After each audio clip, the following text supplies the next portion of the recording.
because personally I think getting too reliant on poles, this is my own personal theory, but so take it or leave it. But personally, I don't recommend poles because you're relying a lot on your upper body instead of your lower body. And I like to exercise my thighs, keep my thighs in really, really good shape, especially on the uphill. And so, because once I get to camp, I'm probably not going to use it anymore. And then when I'm on my actual climb, I'm going to be using my ice axe the whole time. And so then I'm going to rely on almost 100% on my thighs. Plus, I feel like it basically takes away from practicing your balance. You're relying on your poles a lot for balance rather than actually engaging what God gave you to use for balance. And so you get used to maintaining your balance a little bit better instead of relying on your poles. And instead of using them to pull you up the mountain, you're using your legs, which is going to, in my opinion, put you in better shape and better conditioning for it when it comes to the actual climb. But each to their own, take it or leave it. Then, of course, the ice axe. Everybody's got to have an ice axe. The lighter, the better. You want your ice axe to be sized up with the ankle bone of your leg there. Personally, when I first started, I used just a regular double runner, but now I've graduated sort of, and I love having an elastic leash. It's just awesome. It stays short when I need it to be short, and then when I need it to stretch, it'll stretch.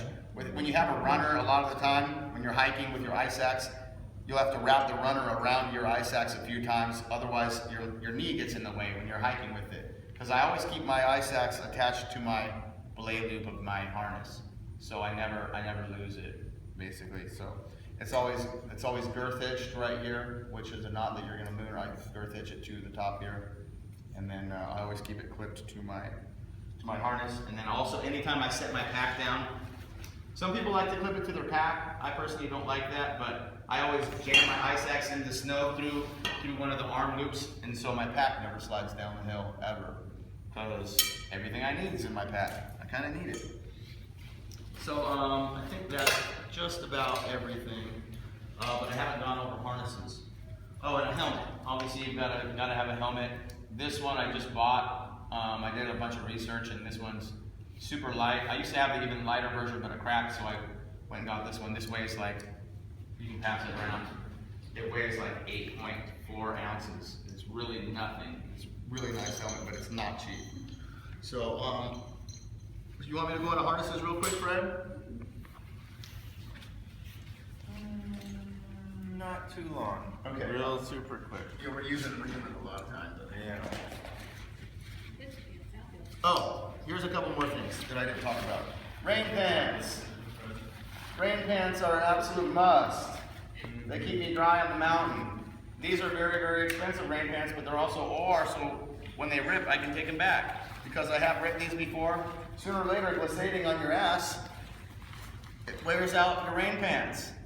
And so this is my second pair of these rain pants. These are $450 rain pants, but I think I got them for 20% off, and then this is the second pair that I've owned because I took the first pair back. I jumped over a crevasse one year, and I jabbed my crampon into my leg, ripped through my rain pants, took them back and got a brand new pair. So that's why I love OR. And then I also have the OR. This is a really, really heavy duty shell. Both of these are 3-layer Gore-Tex Pro. They stand the test, wind, rain, sleet, snow, ice, whatever. They're very, very strong. I don't always carry the heaviest shell depending on what I'm going to be using it for, because this one weighs like 1.5 pounds probably. I also have a very, very light Gore-Tex shell that I use for like, I don't know, like just hikes and stuff. And then your harness, depending on what I'm doing, this is my rock climbing harness. Sometimes I'll use this for alpine, but this one has a special material. It's a little more water resistant than some other harnesses. I also have another one that I use for gym, but I only use it for the gym because it's not water resistant like this one. And then this is an extremely light harness. This is called the Coolor, the Black Diamond Coolor. And when I'm going to be going light and fast on glacier climbs, I'll use this one. But the disadvantage is it's more of the strap is a lot more of a pain, and it only has 2 gear loops. So I actually had to purchase these. These are called ice clippers or something like that. they have so you have a regular gear loop that kind of sags, and then these things you can carry a couple more things on it. But so standard on your harness, you're gonna have your personal anchor. I personally use the Metolius PAS system. You might just use a runner. That works fine. You're gonna have an assortment of carabiners. I have a bunch of lockers. You can need more when you're in the intermediate class. You're gonna have a belay device. You're gonna have multiple lockers. You're gonna have a couple different, probably just a few assortment of runners, short runners. So you have a double runner, which is a 48-inch runner, and you'll have a single runner, which is a 24-inch runner. A couple of each. This is a cordelette, which you probably won't need right away. And then I've got my chest harness. You probably have already purchased all that comes around here that you're gonna use in prusicking. And then I have, personally I like to have a D carabiner, like a true D carabiner, not an offset, because it rests against my chest easier. This is just a long piece of webbing. Belay gloves, gotta have belay gloves. I've got my foot prusiks right here, and then I use a little piece of Velcro strap to just wrap around them to keep them tidy. And then you've got to have a rescue pulley. This is you're going to learn how to use in Z pulley, and you've got your different sections of purlin that you use for hero loops that you'll learn to use later. So yeah, that's mostly everything I've got. And does any of you instructors think of anything else I might have forgotten?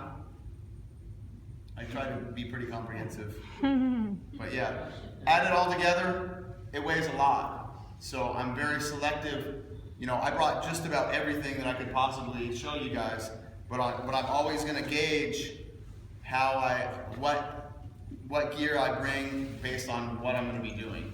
And so if the weather forecast is really good, I might bring one emergency shell item, but mostly I'm gonna prepare for warmer weather. If the weather forecast is nasty, I'm gonna have a heavier pack because I'm gonna have more layers, warmer gear, heavier shells, stuff like that. So yeah, I'm always available for gear questions. You can hit me up on Facebook, or I can give you my phone number.